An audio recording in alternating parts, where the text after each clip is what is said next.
Assalamualaikum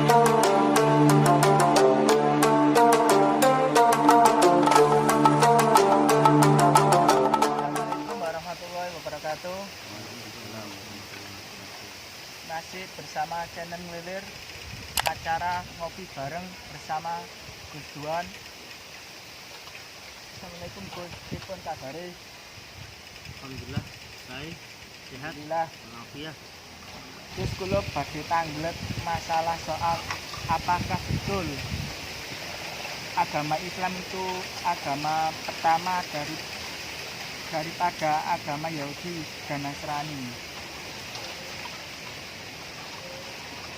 Apakah betul agama Islam itu adalah agama yang paling dahulu jika dibandingkan dengan agama-agama Yahudi dan agama-agama Nasrani? Memang betul, karena agama Islam itu tidak hanya dibawa oleh Rasulullah saja, bahkan agama Islam itu sudah jauh dibawa oleh Nabi Ibrahim. Jadi Nabi Ibrahim itu sudah membawa agama Islam sebelum Rasulullah. Jadi jangan dikira nabi-nabi terdahulu itu tidak menjalankan agama Islam. Akan tetapi ya memang berbeda aturan-aturan atau hukum-hukum yang diterapkan oleh nabi-nabi dahulu lalu ditutup syariatnya oleh Rasulullah, itu memang berbeda. Kayak puasanya Mbak Nabi Ibrahim, kayak puasanya Mbak Nabi Adam, puasanya Nabi Musa, puasa Nabi Isa, itu memang berbeda-beda. Kenapa begitu? Dari ajaran Islam yang awal ini kok berbeda-beda hukumnya, aturannya. Coba kita lihat demokrasi sekarang ini. Dari awal jika kita mengikuti pemerintahan Pak Harto, tentu aturannya pada zaman Pak Habibie berbeda ketika menjabat sebagai presiden. Setelah Pak Habibie dijabat lagi pemerintahan oleh Bu Megawati. Apa itu lah? Gus Dur Pak? Bu Mega nggih? Bu Mega. Itu juga berbeda aturan dengan Pak Harto dan Pak Habibie. Lalu diteruskan oleh Gus Dur, diteruskan oleh SBY, diteruskan oleh Jokowi. Itu semuanya berbeda aturan-aturannya. Seperti halnya para nabi-nabi dahulu itu berbeda juga. Karena hukum yang berlaku itu adalah hukum yang telah direalisasikan di umat. Begitulah hukum itu berjalan sesuai dengan kondisi. Jadi dengan adanya undang-undang hukum itu sesuai dengan kondisi masyarakat. Kenapa dikatakan Islam itu adalah agama yang lebih dahulu daripada agama lain-lain? Iya, itu tadi. Karena Nabi Ibrahim termasuk nabi yang awal, nabi yang tidak terakhir. Karena apa? Karena agama Yahudi itu ada semenjak Nabi Musa. Agama Nasrani semenjak Nabi Isa. Cuman saja karena Yahudi itu diangkat oleh Nabi Musa, lalu Nasrani ketika agama itu dipegang oleh Nabi Isa, begitu juga Nabi Ibrahim diteruskan oleh Nabi Muhammad SAW. Seperti hanya dulu, kayak Indonesia ini kan bangkitnya kemerdekaannya. Indonesia ini kayak kan yang mengadakan itu kan pemerintahan Pak Karno. Indonesia. Padahal sebelum Pak Karno, Indonesia ini sudah ada. Oke. Indonesia ini sudah ada yang dipelopori oleh termasuk pahlawan-pahlawan terdahulu, pahlawan Pangeran Diponegoro. Lalu diteruskan oleh Hos Haji Umar Sakhid Cokro Aminoto dan lain-lain. Itu sudah ada Indonesia. Akan tetapi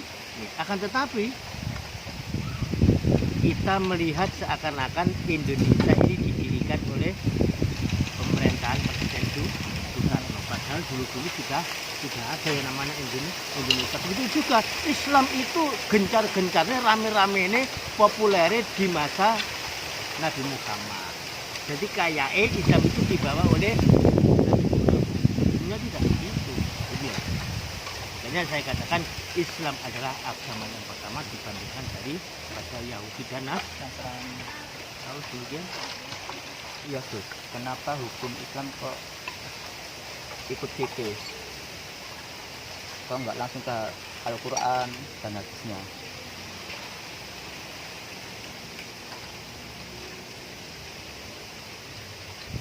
Ya, bagi orang-orang yang kenapa kok fikih itu kan kamu yang bicara. Tapi di luar sana juga tidak banyak orang-orang yang tidak mau fikih. Karena dianggap fikih ini mengada-adakan agama. Seakan-akan fikih ini mengada-adakan agama. Akan tetapi benar, ketika kita memahami Islam, kalau tidak melalui asar dasar Al-Quran dan Al-Hadis, apa dasarnya? Apa alatnya untuk kita mengenal Al-Quran dan Al-Hadis? Yaitu tadi ada usul fikih. Ada usul fikih. Maka dari itu kita tidak bisa lepas dari fikih. Karena agama itu adalah apa ya? Karena agama itu sesuai dengan kondisi. Pada zaman Rasulullah ketika memerintahkan untuk berzakat, apa perintah Rasulullah? Berzakatlah dengan kurma dan gandum. Itu kan di Arab.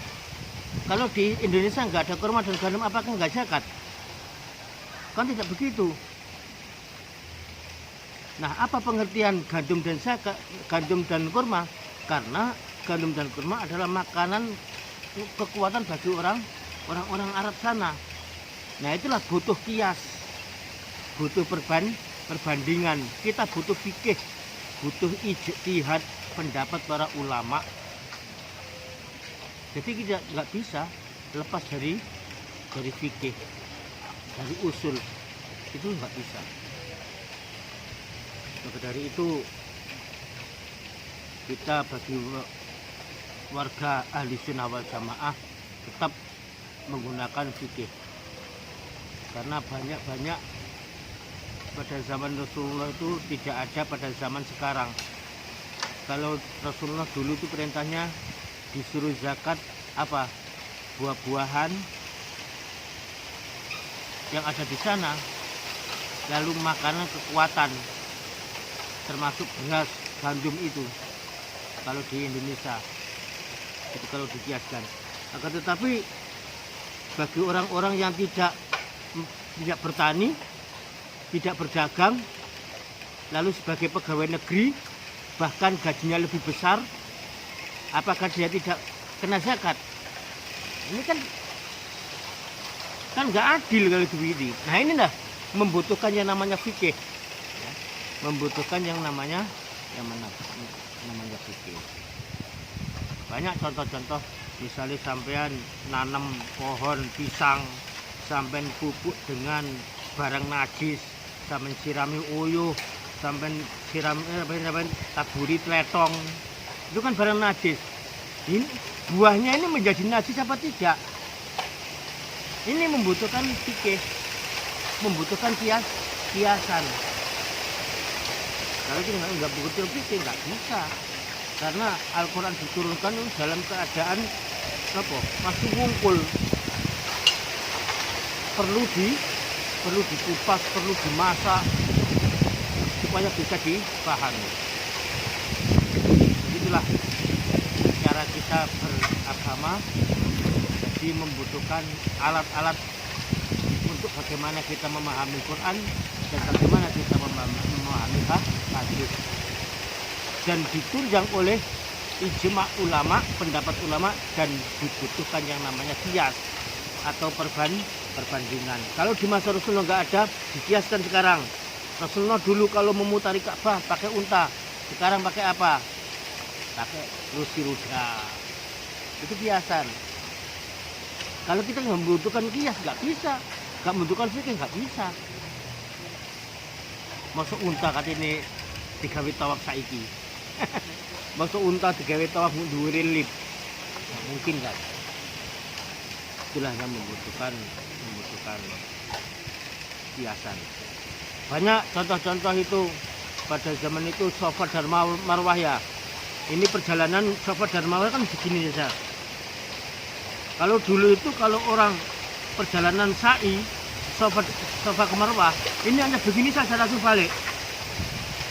Naik ke puncak Safa Marwah begini saja.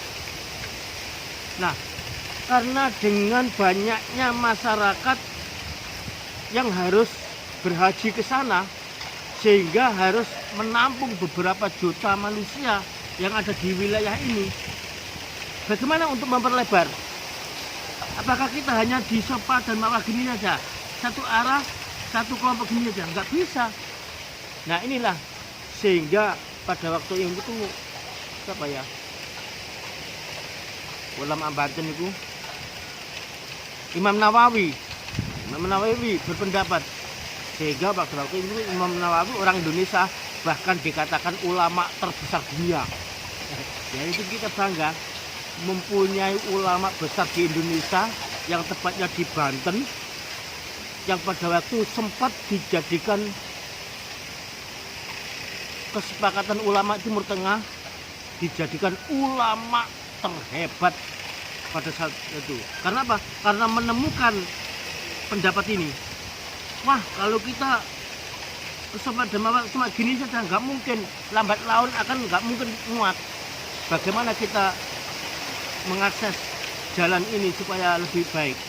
Akhirnya Safa dan Marwah ini akhirnya diperlebar. Bagaimanapun yang namanya Safa dan Marwah, ini kakinya kan melebar begini. Tidak yang dinamakan gunungnya kan tidak hanya di puncaknya saja, tapi di bawah kaki gunung ini juga disebut Safa dan Marwah. Makanya akhirnya diperluas sampai ke kaki-kaki gunung. Sampai sekarang ini sudah menjadi lebar. Makanya terjadi pada waktu itu sempat tahun berapa itu terjadi Mina ini, kasus Mina, ribu-ribu jamaah meninggal karena tidak muatnya terowongan itu. Nah, sekarang diperbanyak terowongannya. Itu karena pendapat mereka. Termasuk pendapat yang sempat populer pada waktu itu, yaitu Imam Nawawi mengesahkan bahwa yang namanya gunung ini tidak hanya di puncaknya saja, tapi kaki gunung pun ini disebut Safa dan Marwah. Itu kan pendapat juga. Itu pendapat. Dan kalau tidak ada itu, ya kita ini ya vakum. Kita ini nggak bisa memahami Islam secara luas. Itulah yang sehingga membutuhkan apa? Membutuhkan pendapat-pendapat ulama sesuai dengan karakter Al-Quran dan Hadis, membutuhkan kias perbandingan. Kira-kira ini bisa diterima atau tidak. Ini semua adalah alat untuk kita memahami Al-Quran dan Al-Hadis. Itulah kenapa kita harus berkiblat melalui fikih. Dan termasuk kita semua ini kalau memahami Al-Quran tidak mungkin sampai, karena kelas kita ini bukan kelas Quran, kelas contekan. Wis sing penting mangan, gak melok masak, gak melok nandur. Ya napa carane ngrabuk gak ngerti, sing penting ana beras dimasak wis pangan ya wis. Bahkan caranya adang gak iso ya. Sing penting kudu mangan. Itulah kita. Tapi ulama adalah untuk mencetak, merangkum, menjadikan itu semua bisa dimasak, bisa dimakan. Itulah ulama. Kita ini ya kelasnya kelas mangan, gak kelas masak, gak kelas nandur. Pun insyaallah itulah dasar daripada kenapa kita harus berpikir. Ya, kalau asalnya fikih itu dari Al-Quran apa dari ulama? Pengertian arti daripada fikih adalah pemahaman. Arti daripada fikih adalah pemahaman untuk memahami. Jadi kalimat faqaha itu adalah untuk memahamkan. Bagaimana kita bisa memahamkan Al-Quran, bagaimana kita memahamkan hadis, itu adalah fikih. Jadi fikih itu kalimat yang artinya untuk memahamkan. Jadi bukan dari Quran ya, bukan dari hadis. Jadi dari ulama langsung. Iya, itu dari ulama. Bahasa ulama itu fikih itu.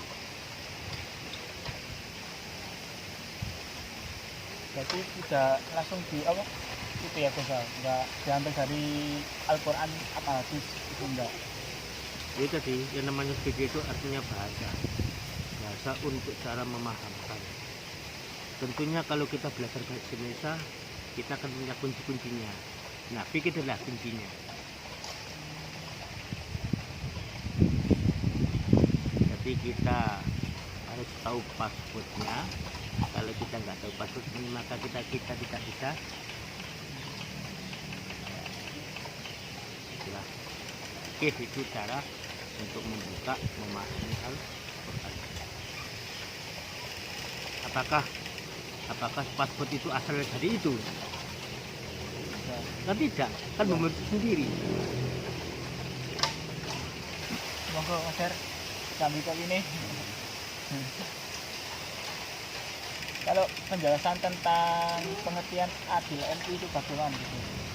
Apa? Adil NU. Adil? Adil NU bagaimana? Adil NU itu apa? Pengertian adil NU. Adil lah. Pengertian adil. Tentang pengertian adil. Pengertian adil.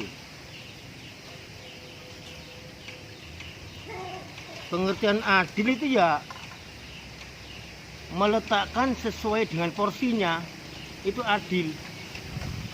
Ya, sesuai dengan porsinya. Bukan berarti adil itu harus dibagi sama. Misalnya satu rumah, misalnya satu rumah dikasih 10.000, misalnya oleh apa? Oleh duit teko Pak Lurah ini, oleh duit apa itu? Sogokan itu. Oleh kayak satu rumah. Di sini kadang 4, ono sing loro ada mau sitok. Iki satu. Itu gak adil. Sing adil iku ngitung kepala. Jadi nek lurahe nyogok piro? 1.000-an ya dihitung kepalane 5 ya dikei 500. Nek kepalane loro dikei 200 itu baru adil. Nah, itu nggak kayak sampean bagi zakat, sampean bagi kurban. Iku nek sak omah isine wong loro sampean kayak sak bungkus. Ambek semua sak omah isine wong 5. Iku gak adil.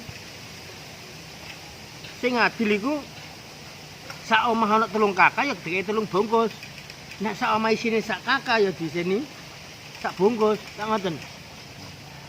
Makanya alhamdulillah akhir-akhir ini sudah banyak perubahan di Mojo Kembang ini ya, karena dukungan masyarakat sehingga pendapat-pendapat seperti ini memahami tentang adil itu betul-betul saya realisasikan supaya masyarakat ini memahami tentang keadilan. Keadilan itu bukan karena dibagi rata, tapi keadilan itu disesuaikan dengan porsinya, disesuaikan dengan kebutuhan. Misalnya Heru ini mangane 2 piring tiap hari ini, sampai mangane sak piring. Nek sampai kayak sak piring deng gak adil. Nggih. Gak adil. Kudune sampai sak piring Heru 2 piring. rezeki yang ngono. Sama rezekine kudu padha kabeh wong telu iki. Gak iso. Wong aku ngingoni wong 5, 6 aku. Sampeyan gak ngingoni sapa-sapa. Masa harus Gusti Allah kaya rezeki sing padha. Nah, dengan rezeki enggak padha jeneng Gusti Allah gak adil. Justru adil iku nek sak duan dikek 500 sampeyan dikek 100 iki baru adil. Nggih. Jadi kita memahami adil itu memberikan sesuai dengan porsi. Terus, kenapa jima istri di bulan Ramadan kok hukumnya berat?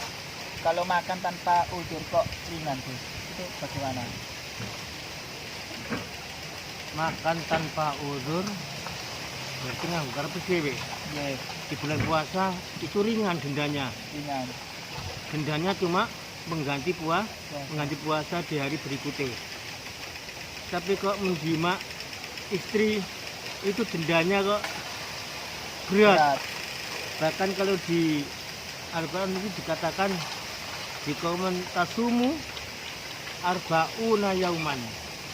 Di kauman poso 60 60 hari. Itu na ayam.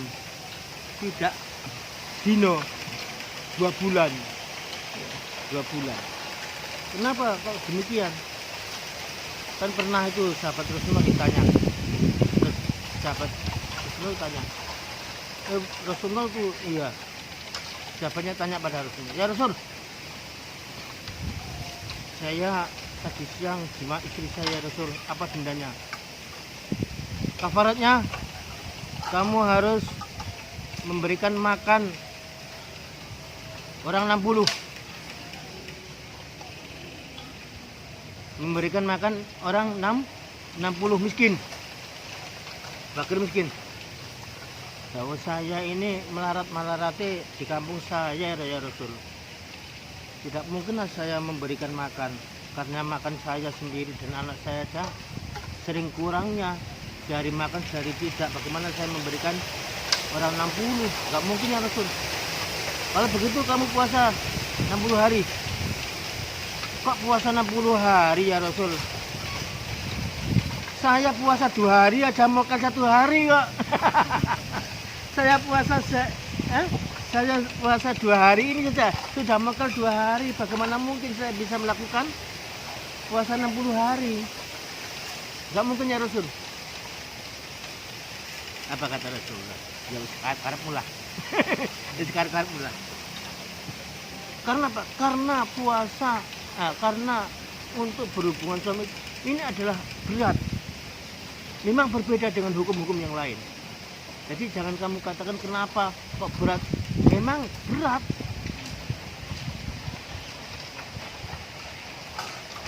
Jadi itulah hukum yang dikecualikan oleh Allah untuk berhubungan intim di bulan Ramadan, siangnya bulan Ramadan, spesialkan makan itu berat. Memang kalau dinilai kenapa makan tanpa uzur aja puasanya dendanya ringan, tapi hanya sekedar jima, kenapa kok berat? Sampean politiki. Sampean politiki. Bagaimana ya Rasul misalnya. Ya napa cak Tuhan? Nek aku mangan dilek, aku mokel tak sengaja. Mari ngene jimak bodoh. Sing didenda sing ndi? Sing didenda sing ndi? Mangane apa jimak bojone? Jimak bojo. Itulah fikih. Jadi fikih itu bisa dibolak-balik gawe ngapusi barang ngene iku. Nek sampean mangane mau krana batal puasa, gak ono angen-angen kepingin jimak bojone. Ya gak masalah. Tapi nek sampean mangane ndak gawe jimak, sing kena denda cek nek mangane, enggak bisa. Itu kan direkayasa namanya. Ya, bagaimanapun untuk aturan jimak ini spesial hingga yang berat dikatakan Allah. Jadi sekarang duber lah. Ditakokno dawa-dawa. Pokoke Allah nek ngono ya ngono iku ngono. Kalau orang hamil itu, Gus, apakah cara menyaurnya itu didenda apa disaur puasanya setelah Ramadan, setelah melahirkan itu bagaimana? gini, orang hamil itu tetap berkewajiban puasa. Enggak apa-apa ya Gus. Memang kudu puasa. Oh, puasa ya. Mm-mm. Orang hamil Kan itu kasihan apa bayinya Gus. kasihan darinya ya. Jadi orang hamil itu kewajiban puasa. Nah, bagaimana kalau tidak kuat? Ya, alasannya berbeda lagi. Bagaimana kalau alasannya gak kuat? Gak kuatnya itu karena dirinya sendiri. Apa kasihan terhadap jabang bayinya? Kan ada dua kemungkinan. Ada dua kemungkinan karena gak kuat dirinya sendiri atau kasihan kepada bayinya. Ini cara dendanya ini macam-macam. Kalau untuk dirinya sendiri yang tidak kuat ya, kalau dirinya sendiri tidak kuat, maka dia itu hanya membayar apa? Kalau dirinya sendiri yang nggak kuat, kalau yang nggak kuat itu dendanya apa? Bayar kafarat. Makan itu. Enggak ya. Bayar kafarat niku napa? Ya nyawuri. Napa nggih? Kula kesupen niku. Soalnya di antara ngene niku napa? Di antara di situ itu insyaallah yang gak kuat karena dirinya sendiri itu hanya ganti puasa. Tapi kalau nggak kuatnya karena si anak ini dendanya nyaur poso ya bayar kafarat sewido. Bayarnya berapa Nuk? Bayarnya 1 mut. 1 mut itu berapa itu? 1 mut itu berapa apa caranya ini? Jadi 4 dibagi 1 mut itu 60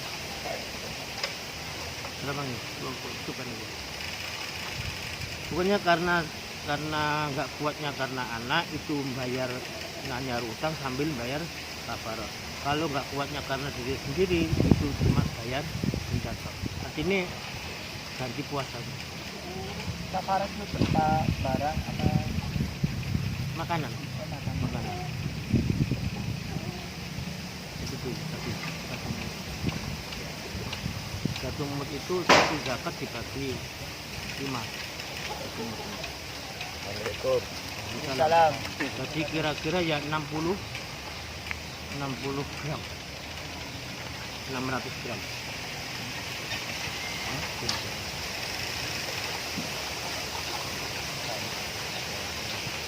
Terus bertangkap dulu.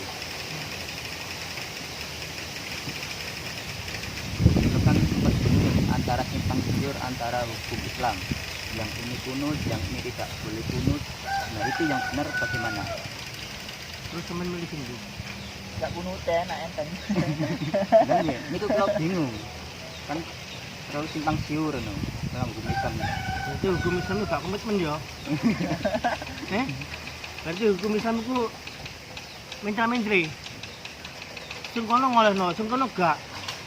Melok mazhab iki oleh kunut, iki gak oleh kunut. Kudune mana sing ndi? Itulah Islam. Islam itu adalah agama yang indah. Islam itu adalah agama yang ringan. Islam itu agama yang mudah. Jadi menurut sampean sing paling enak milih sing ndi? Sing kunut sing gak kunut ngoten mawon. Kunut. Enggak kunut lah. Ben kuwi salate. Gak soalnya nek gak kunut itu gak ono salate ya ale. Tambah enteng iki. Gak kunut gak salate. Bisa ditanggung dewi berarti. Nah itulah Islam. Jadi kita mengikuti mazhab, mengikuti pendapat yang mana saja boleh. Menurut keyakinan sampean ikut yang mana boleh. Tapi bagaimanapun kita harus lagi-lagi kita harus belajar mencari ilmu. Kenapa ini kunut dan kenapa ini tidak kunut? Kita harus tahu kedua-dua alasannya. supaya kamu ketika melakukan ini merasa lega, merasa nyaman. Kalau sampean cuma katanya menurut pendapat sampean dewe tanpa dasar ilmu, nah kita ya akhirnya ngambang. Kalau ketika kita melakukan ini sabora, sebenarnya itu apa itu? Makanya kita dituntut untuk mencari ilmu tentang niku wau. Nah, Al-Quran mempunyai dasar lana maluna walakum malukum. Menurut pendapatmu iki sing luwih apik, ya nglakoni sing luwih apik. Karena kedua-duanya ini benar. Kedua-duanya benar. Nek sampean menurut sampean milih sing iki, menurut sampean kudu ganjaran sing akeh iki, ya malah sing akeh ganjaran akeh. Misalnya nggak kunut aja ganjaran akeh monggo. Nah, ketika itu sampai harus punya dasar. Rasulullah pernah melakukan kunut, Rasulullah tidak pernah melakukan kunut. Bahkan berseberangan antara para fuqaha, para pendapat itu berbeda pendapat. Pernah Imam Hanafi, Imam Hanafi itu tidak melakukan kunut. Dan Imam Syafi'i sama-sama imamnya. Imam Syafi'i melakukan kunut. Jadi Imam Hanafi tidak melakukan kunut, Imam Syafi'i melakukan kunut. Nah, pernah Imam Syafi'i ini berziarah ke makam Abu Hanifah atau Imam Hanafi. Dan di situ waktu itu Imam Syafi'i dikon ngimami nang gone musolane pondoke Abu Hanifah. Akhirnya bagaimana? Padahal ini berselisih, ini tidak kunut, ini kunut. Tapi Imam Syafi'i salat subuh di situ mengimami dengan tidak pakai kunut. Padahal dia sendiri pendapat kunut. Akhirnya ditanya, wahai Imam, kenapa kamu kan melakukan kunut? Kenapa salat di sini kok tidak melakukan kunut? Karena saya takdim. Menghormati imam yang tidak pakai kunut. Jadi tidak menyalahkan. Nek NU Muhammadiyah lah tuding-tudingan. Kunut gak sah, sing gak kunut gak sah. Sing sah sing gak sembayang.